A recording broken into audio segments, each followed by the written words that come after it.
C'est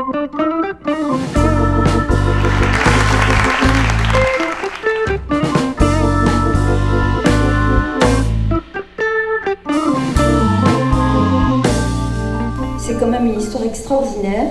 Vous l'avez dit tout à l'heure, vous ne vous attendiez pas à ce personnage. Et moi, j'avais envie que vous nous racontiez brièvement cette rencontre entre Clémentine Auzier et puis Winston Churchill, qui était déjà l'étoile montante de la politique. Ils se sont rencontrés à un dîner où aucun des deux ne voulait aller. C'était un dîner qui était organisé par la grande tante de Clémentine en l'honneur de Winston Churchill. Elle était de très bonne famille, d'une famille aristocratique écossaise. C'est un personnage de nos jours, elle pourrait être une grande femme politique parce que c'est en même temps une femme courageuse, digne, libre, qui n'hésite pas à parcourir le monde, qui n'hésite pas en même temps à soutenir son mari, qui est capable d'un grand amour, et ça c'est extraordinaire. J'imaginais pas du tout la femme de Winston Churchill comme on a pu la découvrir ce soir. J'imaginais une femme peut-être effacée, vu la personnalité de Churchill, effectivement, on avait imaginé, j'avais ce que j'ai dit dans ma présentation, une Yvonne bis, et de vivre à travers ce couple toute l'histoire de l'Angleterre, de l'Europe et du monde. Clémentine, c'est un personnage qui n'avait aucune biographie en France.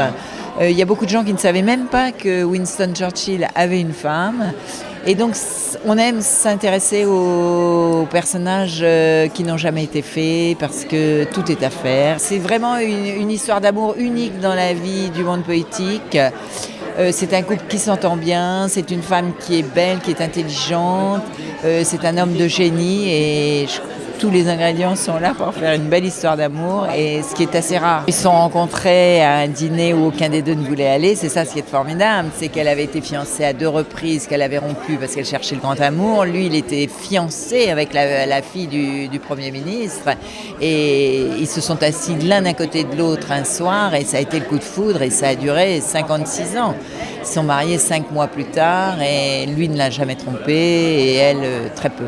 Tous les livres qui ont été publiés, qu'on a pu lire sur Churchill en France, mentionnent à peine l'existence de cette femme. Et beaucoup de gens nous disent « Ah, il était marié ». Eh bien oui, il était marié. Je crois qu'il était un moins grand dépressif qu'on l'a dit, mais ce qui est sûr, c'est qu'elle l'a beaucoup aidé et encouragé. Une différence avec la femme de Roosevelt, Eleanor Roosevelt, qui était elle était tout le temps partie, et elle était vraiment auprès de Winston. Mais enfin, elle savait se dégager un peu comme femme moderne. J'étais étonnée parce que je croyais justement qu'elle était tout le temps auprès de Winston et elle savait recharger ses batteries en allant de temps en temps ailleurs. Voilà. Clémentine, c'est une femme exceptionnelle parce que pour vivre avec un homme comme Churchill, moi j'ai lu beaucoup de livres sur lui.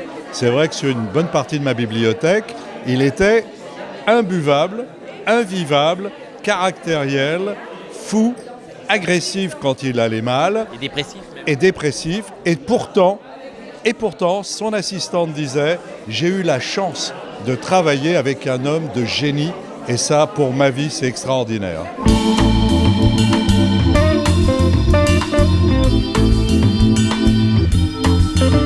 Quand on voit le personnage de Churchill, je ne pouvais pas imaginer qu'il avait une femme comme ça en face. C'est son amour pour le champagne français. Il buvait du champagne tous les jours, et un champagne qui s'appelle Paul Roger. Et en fait, j'imagine qu'il en buvait avec Clémentine, il en buvait à l'heure du déjeuner, le soir. Et aujourd'hui, c'est un champagne qui est à Buckingham. C'est toujours le champagne de la reine d'Angleterre. Vraiment, je vous le recommande pour cet été parce que c'était une merveilleuse lecture. Voilà, c'était très très beau.